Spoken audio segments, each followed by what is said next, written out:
Hey guys, it's Brandon, aka Be Rich Beauty, aka your beauty best friend, and happy Monday, reality. I'm here with my friend Jerry McShann, and we're here to talk all things reality TV. That's right, Real Housewives of Beverly Hills, Love and Marriage Huntsville, and Real Housewives of Potomac. So you know what to do. Grab your beverage. Let go.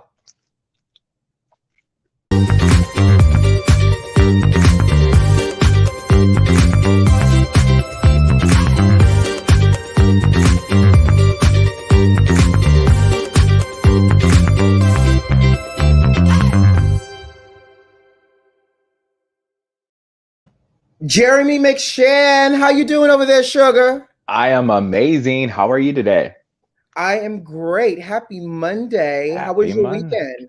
Oh my God, it's insane. Here for a friend's wedding in New York City. So that's why we have the different background.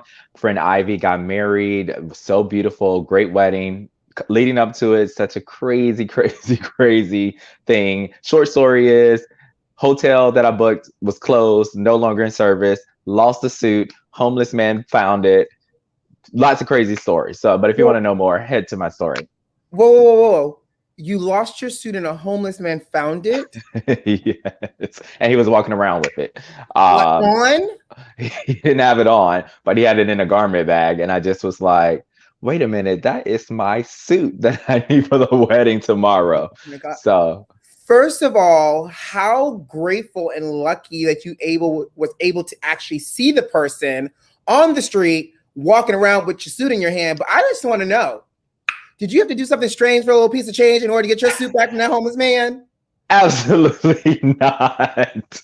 Absolutely not. It was one of God's angels walking around with the suit to send it to me. It's like, I got it for you. Hey, somebody. For those who don't follow Jeremy, please follow him, because now I feel like I need to head to your stories to watch and listen to the story, because it sounds quite entertaining. Yes, down there, IG. Jeremy McShann. Jeremy, what you sipping on over there? I am sipping on water because these girls have been thirsty all week, and I'm trying to be refreshed if they can't be. Okay. Listen, I'm like, you're on the road, so did you leave your strength at home? I left my strength at home, but you know what?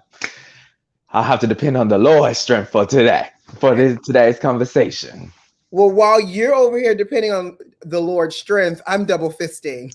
Water, wine, right. Water. Talented. You got to teach me your ways. You know, I'm just trying to learn how to turn the water into wine so I can save some coinage in my pocket on these bottles. Oh, well, hey. So, Jeremy, let's jump in. We're talking Real Housewives of Beverly Hills. So, the episode, I know it was last Wednesday, but I feel like we should just talk about it because there were some things in that episode that I really want to talk about. First off, we pick up where they left off the week prior with, Garcelle making Erica Jane cry and having this complete meltdown in front of everybody. And I'm just going to go ahead and say this. I think the way we see the rest of the episode kind of progress, I don't feel like Garcelle was the reason why Erica Jane broke down and had the meltdown. Erica Jane was the reason why Erica Jane had the meltdown.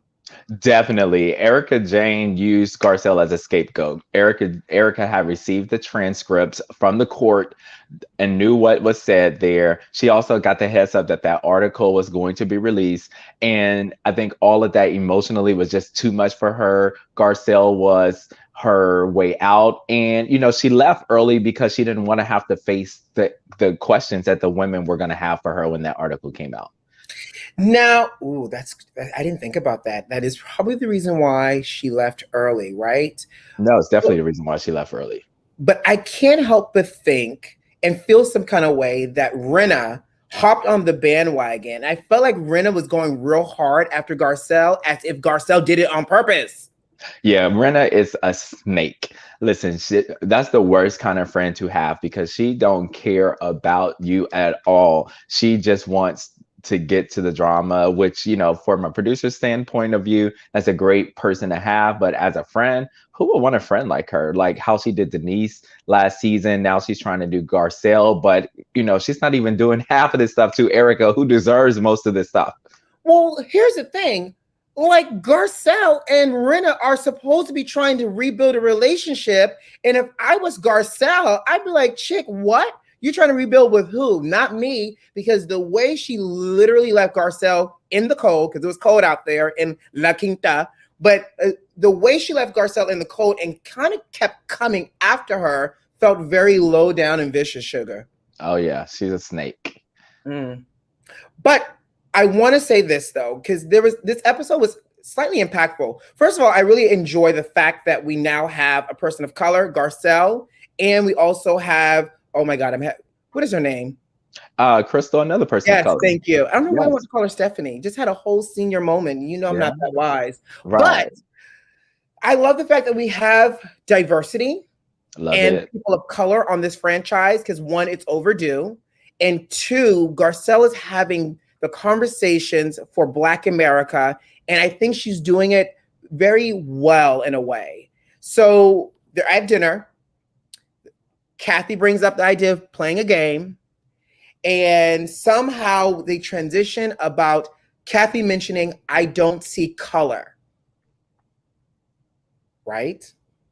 And she says, I grew up with Michael Jackson. And Michael used to say, Kathy, I don't see color either. Oh my God. When she did the mimicking of the Michael Jackson voice, I literally almost died in my chair. I could not, but Kathy is insane. Kathy is funny AF, actually. Side note, if you ever want to see more of Kathy Hilton, LaToya Jackson used to have this show on OWN called Life of LaToya, and Kathy was a cast member there. And I went back and just looked at old clips of Kathy Hilton on Life of LaToya. Hilarious. Like, this is true Kathy Hilton. So you must go. I never knew that. Oh yeah, I'm gonna send you some clips, but you guys just Google it. I mean, YouTube it. It's so funny. Hilarious. Please, please, please. And you know, I had to rewind because I was like, did Kathy just try to do Michael's voice? She did. And she did. She did, right? So she's saying, I grew up with Michael. Michael said he didn't see color either. You know, I can't help but think, of course, Michael didn't see color because he lost all of his, but I digress. But Garcelle had a point. She's like, that's not a good thing. Like, it's not a great thing to say. And, you know, Kyle was, you know, trying to reiterate that, you know, Kathy's saying it from a place of like, everybody's the same. But Garcelle doubled down and was like, but we're not all the same. And I thought it was quite interesting because Dorit and Kathy then said, but I think we are. And, you know, why aren't we? The complete example of white privilege, right? Exactly. No. And, you know, it's so interesting because I feel like white people in particular have had this I don't see color thing as a way to try to bridge the gap. Like, honestly, like, okay, you know, I am trying to treat you equally when I think they yet again missed the mark. And I'd be interested if anybody is in the comments, just put in, why do you think this we don't see color thing exists and why it's so prevalent? And but like Garcelle said, and even Crystal alluded to as well, is that when you don't see the color, you're missing my experience. You're missing who I am as a person.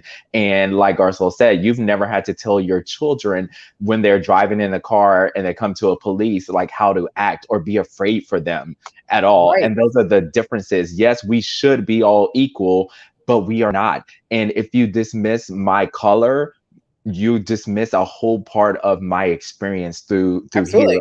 Yeah. And you know, Garcelle said it. She goes, you know, people see me as a Black woman first. They don't see and get to know my intelligence. They don't get to know my, you know, they don't see me in my fashions.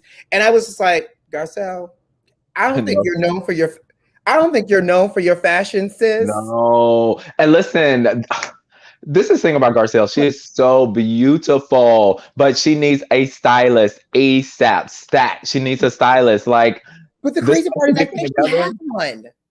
Well, she needs a new one, okay? Because she must be using the same one that Giselle Bryant is using because it is not it. Pew, pew, pew, pew. Not it. And you know what's interesting? Because I'm like, she had that crazy wet puppy dog wig on in the beginning that was like this short cut and this bowler hat on top. I was like, what is happening? Fashion, honey. Get into it. I can't. I can't. Into it. But, you know, to your point, the privilege of it all, having to have the conversations with your children. And, you know, it's still interesting. It should not blow my mind. But, you know, the white women at the table were like, I've never, which they have not, but the fact that, I think Kathy even highlight, like, I don't feel like we should have to take these big issues to our children and ruin their childhood. It's our reality as people of color, though. Exactly. I think that was Dorit that had mentioned that as well too. And Dorit, who was just like, "Oh, my mom's best friend is black. I hate that. Like, what does that matter?" Like, and then when she was just like talking about the people that worked for her and described these people, and they were all people of color, and Garcelle was just like, "Is that the only people that work for you?" And she felt offended. But even at her house when she hosted the event, like, the only people that were not of color were people that had the higher end jobs, like your stylists or the assistants. But the people that are serving you were all people of color. And while I don't think consciously you are sending a message, but subconsciously, if your children only see people of color in subservient positions serving them, then they grow up in a world saying that these people are servers and I am to be served. So I don't understand why she doesn't realize that as well. And to your point, she was really offended because she's like, "You've been to my house before. It's not just people of color helping me, but it's that same mentality that they don't understand that as a person of color, we don't have the luxury to be a kid as long as we want to be, because the reality for us as Black people is different." And I think the fact that Garcelle was able to highlight it with her oldest son was a clear example, and to be able to drive that home. But who kept her mouth shut and ate her cream spinach? Sutton. Had enough. But the thing about it is, I just don't understand why white people are so uncomfortable with talking about their privilege, especially when they realize their privilege is keeping minority people down. And when I discuss this privilege, then I'm helping to dismantle some of this supremacy. And no, you directly didn't do it, but every institution that is set up centuries before you have been established for you to win and for everyone else to lose. And unless you do something about it and have these uncomfortable discussions, nothing's going to change, and you're going to continue to be part of the problem.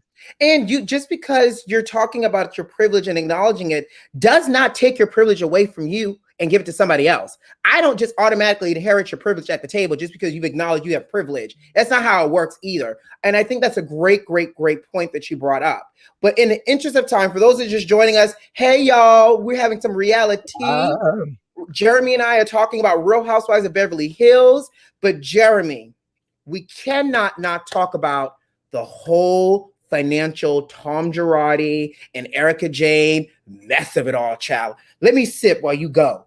Oh my goodness. So the LA Times, reputable source, comes out with this expose about Erica and Tom that really details all this information, because up until now, the women have not really known the extent to which Erica and Tom's dealings are. They kind of had little fed information from her, but they've not had this information. So it comes out, it really kind of talks about how Tom has been swindling plane crash victims, burn victims, all kinds of people. And cancer, also, I think it was a cancer case. Yeah, and swindling some of this money into EJ Global, which is Erica Jane's business, which, whoa, shocker, like, this is crazy. And Sutton, who I respect Sutton, because Sutton, say what you want about Sutton and feel how you want to, but she is one smart cookie. She is like the financial advisor. First of all, she told them about the forensic team. She knew all about that. Like, go find your money, bitch. Go find your money. Because Sutton is what? Vintage Cartier rich, okay? Right. Vintage Cartier. Yes. Okay. And then she read this article in detail, dissected it, came back and spoon fed them the information so that they can understand. And basically, she was like, listen, this is bad. This is a bad situation. And really, by us associating with her, we could also be, involved in this some kind of way, even if it's something as simple as being called to trial or something like that. Like, we have been going on all these trips, doing all of this stuff with her, but like, Erica Jane could go to jail. It's not just a Tom situation. And we don't, at this point now, because Erica has not told them much information, with this article, it does leave it knowing that she knew a lot more than what she's let on that she's known. Well, so one, she's going through a divorce. Two, it's a divorce that's now getting messy in terms of, money and swindling and things like that. She only can say so much legally. Here's my question to you is the way the girls are getting so up in arms though, and I get that, Sutton is literally her own walking financial advisor because she's wealthy, right? Mm-hmm. But how much, I feel like they feel real entitled to know a lot more than Erica's giving them. Where's the line here? We may be friends in real life, but y'all also my coworkers. So how much of this am I really supposed to open up and talk to y'all about? And if I don't, and you read these articles, do you really have the permission and the license to feel like you've just been so swindled and you did not know me and all of these other things? Like, why do you feel like you're owed every single morsel left on this table? Actually, if I was them, I would feel the exact same way, because at the end of the day, if I'm your friend or your coworker, I'm hanging around you, and without really knowing the full extent of everything, I am supporting whatever you are supporting. I'm behind all of that there. So by me continuing to hang out with you, it's also dismissing how, especially since she's shown no remorse for any of these victims. The only remorse she's shown is the possibility that she's losing all the money for herself. She's never once shown any remorse for any of these victims. And by me as continuing to associate, go ahead. Sorry, finish. No, by me continuing to associate myself with her, I am also now supporting this rouge there. So no, you need to let me know what the deal is, sis. But if Erica admits to, by offering the sympathy and acknowledging the victims, she's then now implicating herself. And if she's trying to say, I had no parts of this, she can't implicate herself. And who knows what is left on the cutting room floor either. Because I think I read an article saying that lawyers were trying to subpoena footage of Real Housewives of Beverly Hills because they're trying to make sure things weren't said that could possibly implicate Erica. Right. Yeah. No, I mean, the one thing I do think, it's been an unwise decision, I think, for her to film this season, but I do think she's been very, very calculated about what she said, when she said it, to who she said it with. She had to. Yeah, and I do think the thing with Garcelle asking her about Tom calling her really threw her off the script that she had created, right? Because, okay, I'm going to give you this information, but this is not part of the story and that I'm going to tell. So I think that also added to her crying. But no, if you're involved in this mess, don't pull me down with that there. I don't want to be involved with it. No. I think the girls are feeling very entitled on what information they're owed, and a divorce is really complicated. And two, I think Sutton is trying to protect Sutton at all costs, and I get it. But yeah, so it'll be interesting to continue to see how this unfolds, especially for next episode, as well as a lot more of these claims start to get revealed. But I feel like we should get ready to transition to Love and Marriage Huntsville. Yeah, I mean, that was a great episode this past Saturday. And it was real good. It picked up where Kimmy and Maurice are waiting for Kiowa and her husband, boyfriend, friend, Xavier, lover, her husband. Okay. Well, Xavier, and I see why she was mad at Kimmy though, but I mean, mad too. That's what I was left with. But I digress. But the thing about with the Kimmy situation, first of all, Maurice leaving her was dead wrong, and Kimmy is a good one, because you leave Maurice, I'm leaving as well too. No way I'm gonna sit here and have some conversation with some woman that I know don't like me at all about her child. Thank you. And yours. And I get being a bonus parent and, and he lives with them. But sir, you wanted to do this meeting because Kaya wanted to do this meeting. And so therefore, both of y'all need to be at the same time. And Xavier and Kimmy needs to be literally the ornament in the room to offer their opinion. Kimmy to me is, if emotional intelligence was a walking person, that is Kimmy. Oh my gosh, she handled that beautifully while acknowledging that Maurice left her out to dry. Right. Yeah, no. And it's embarrassing as well, too, because you're in this awkward situation with this woman, and the man that's supposed to support you is gone, and I'm sure she's thinking like this other woman, like, hey, I bet you he loved you a lot. He would not have left you here, but like it's crazy. But she did handle it. She stuck to the facts. She Yes, said what needed to be said. You know, yes. I don't know how much of that was really received. A lot of it was fake when they did those fake church hugs. That thing was. It This is was taps. crying, It was a lot of crying fake, right? Fake laughs throughout the time. They were like, because it was uncomfortable AF. That's why.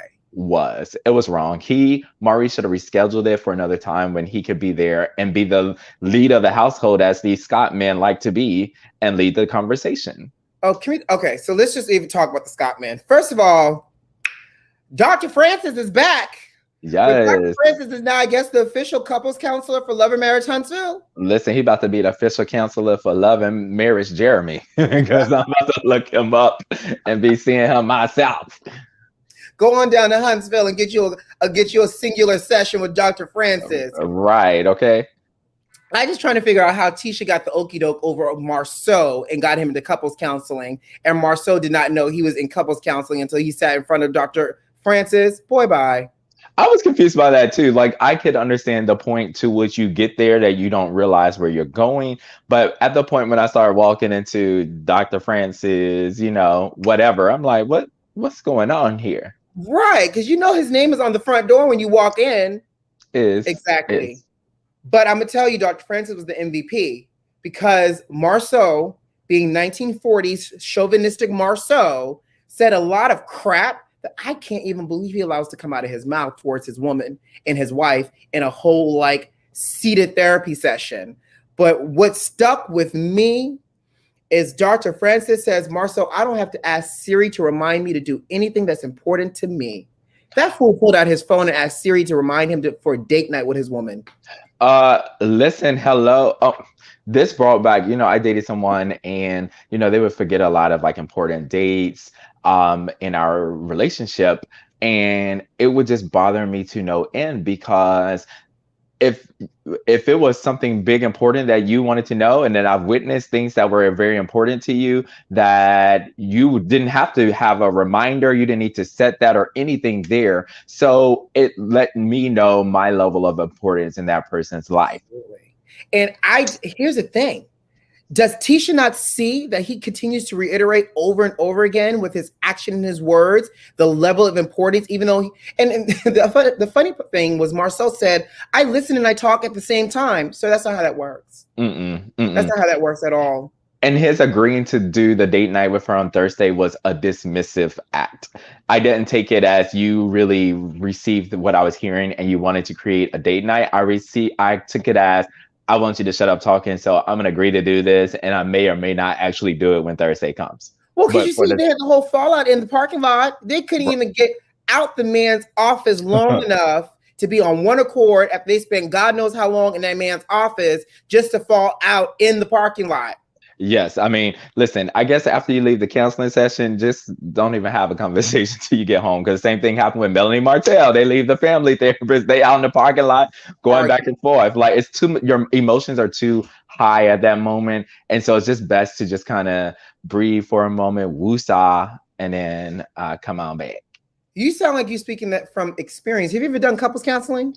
Oh, for sure. 100%. Not ashamed about it. I think it was one of the most helpful things in my relationship was going to a couples counseling because I think, you know, sometimes the person is just not understanding or you're not understanding the other person. And the counselor is sometimes a good way to translate what you're saying to the other person in a way in which they can hear. So, all right. You better be team couples counseling. Hello, I'm team all kind of counseling. Okay. So let's move on from them. Is there anything we're missing from them? No, I mean, I think that was the bulk of that there. You know, I also, you know, speaking of counseling and just important conversations, I think the conversation that Maurice and Kiowa had with their son Monster was great to see on TV. I know you're giving this face like, it was not great to see on TV. It was an important conversation to have. What are your thoughts about that? Let me hear what you got to say about it. It was cringy for me. Why? Because it was an important conversation. First of all, Monster has grown tremendously. Oh yeah. Like when they did that flashback of them doing the rocket together, Monster was so short. Yes. Monster is an adolescent teen coming of age whose parents' jobs is reality TV. Mm-hmm. Monster did not necessarily sign up for reality TV, but he's a part of it because that's his life, right? Yep. The conversation about sex, on camera just felt uncomfortable. And Monster visibly looked uncomfortable as they were talking about the girlfriend and the birds and the bees. Like, talk to him about vaping. Yes, say no to drugs. Do that on camera. But that whole, he has a girlfriend, but we got to talk about sex because it's an important thing. He looked uncomfortable. He's like 13, 14. Any child's going to be uncomfortable about that conversation with their parent, whether a camera is there or not. But it's already an uncomfortable conversation, and then you add a camera?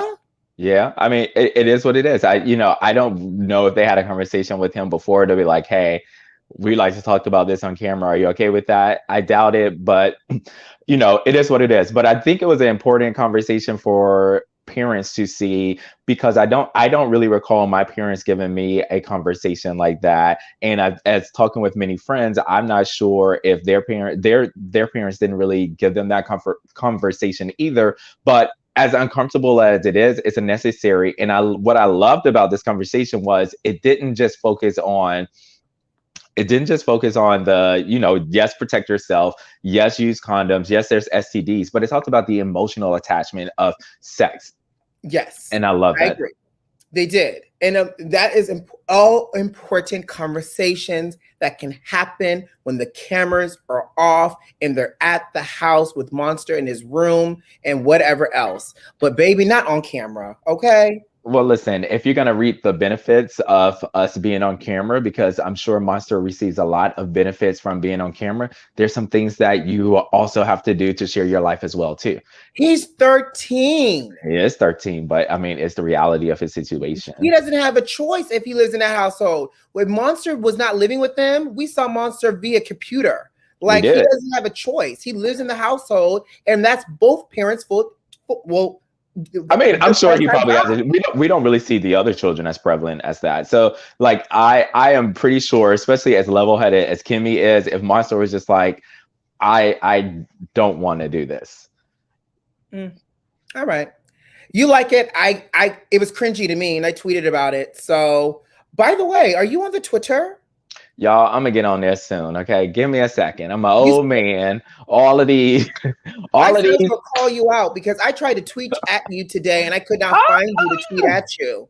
Okay, okay. So by the end of the year, y'all hold me accountable. I can't say by next week. Okay, sir, I'm doing it. As simple as signing up. By next Monday, you should have a Twitter account. Okay, if by next Monday we have 100 views on this, that means you guys are sharing this video with your friends, then I will get a Twitter account. All right, don't disappoint us. Boom. So why is Tiffany and Lewis on Love and Marriage Huntsville? I'm trying to figure out how they still got this job as a full-time cast member couple. I mean, I am here for it. I know I've seen a lot of hate for Tiffany and Lewis mainly because of her dramatics, but that's what I love about her. She's dramatic. She's adding a little extraness to the show. I love the conversation she had with Lewis I love the conversation she had with Lewis when they were just in the house and then they were playing and they were like trying to kiss each other. And she love tapped him. Like, I smiled that whole scene because I was like, oh, they love each other so much. But, Tiffany is here to shake things up. Okay. So Lewis tried to give her a pass saying that she made an honest mistake. Girl, no, it was not an honest mistake. You knew exactly what she was bringing to that table. Now, I don't think it was as ice cold tea as Destiny's trying to make it to be. But it's still, she was very intentional with her words. For sure. 100%. Yes. It was not, you don't cry over ice cold tea. You cry over hot tea because it burns you. Right. Or spilled oat milk. Yes, exactly. Oh my goodness. I'm just, maybe I need to give them a chance, but right now I can be fine without them. I mean, I'm here for it. I love it. You know, a little craziness, you know, in Huntsville, which, by the way, fun Yes. fact, is now the largest city in Alabama over Birmingham, which is historically all of Alabama have been the largest city, but now Huntsville is the largest city in Alabama. How do you know that, and why do you know that? You know, I'm just full of facts, You're full of facts. full of something. Oh. Anyways, keep it moving, sir. Can we talk about this Taco Tuesday that Taco Tisha had? Tuesday. Yes, let's talk about it. Not What do you? Tisha, but No, Melody. Mela. Yeah, yeah, Yes. yeah. Well, I thought it was quite interesting that now Mel and Tisha are bosom buddies.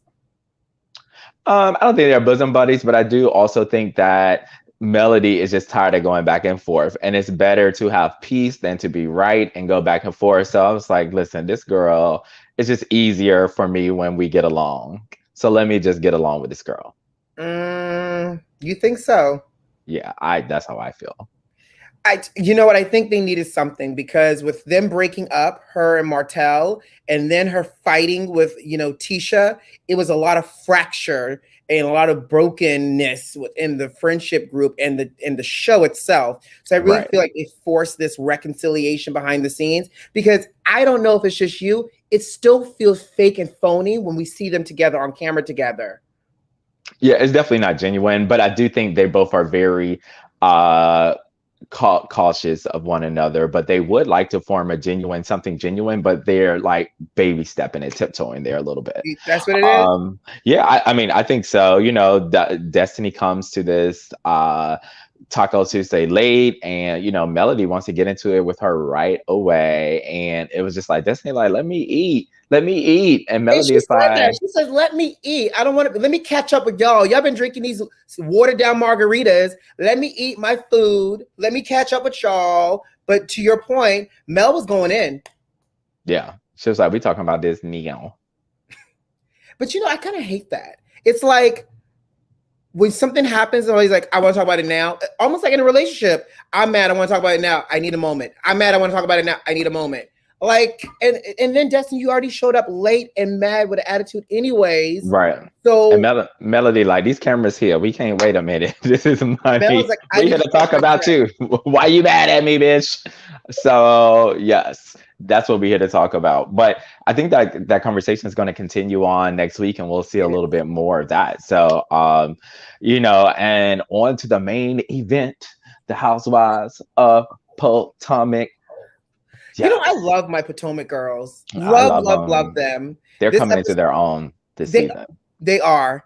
And I'm finding that I'm also liking, I think I like Ascala. I think I'm falling in love with Miss Mia. But we pick up with Giselle and Karen, the two oldest at the table, still fighting. Giselle is trying to tell Karen, I didn't wish death on Ray. Karen is over here trying not to listen and just refuse to accept Giselle's apology, even though Giselle's apology still was a little, shady. Wow.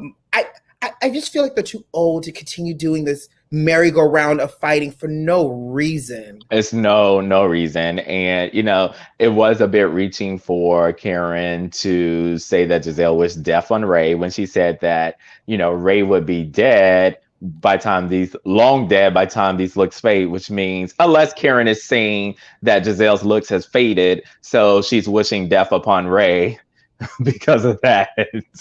Ding, ding, ding. I've been thinking the same thing. I was like, Karen is like, girl, your looks been gone and Ray's still alive. So you try to kill my husband off. Yes. So that's what I was thinking. So that's probably what she'll reveal at the reunion, I'm sure. Possibly. But the main thing this episode was basic Robin and Giselle going after Miss Wendy. And let me tell y'all something, because I got a photo. I don't care what y'all say. I don't care what y'all say. And I don't care what the Doublemint twins got to say. Oh. She looks good. She does. She looks great. She looks amazing. I'm here for it. Zen, a little swollen, but Zen Wen is giving it to you all. She's nothing Zen about her, but listen, Zen Wen is here. She is here for you. And I love the fact that she's like, now listen, Okay. There is, I do feel some of the way that Giselle and Robin does feel that it is such a departure from how we met you that right now is a little shocking. What I don't like about what they're doing is trying to make it like they called her loose or make her seem like she is has no substance, or it comes off very mean girl, like bullyish. I mean, it's different. That's what It's they a do. little hard to adjust to, but they're doing it in a mean girl kind of way. Absolutely. And that's what they do. They gang up on folks. That's what I'm They starting to learn is do. they literally lock jaws and gang up on folks. And I'm Right. like, Robin, you over here talking about you being depressed. Meanwhile, Giselle's throwing you under the bus saying that's not sexy.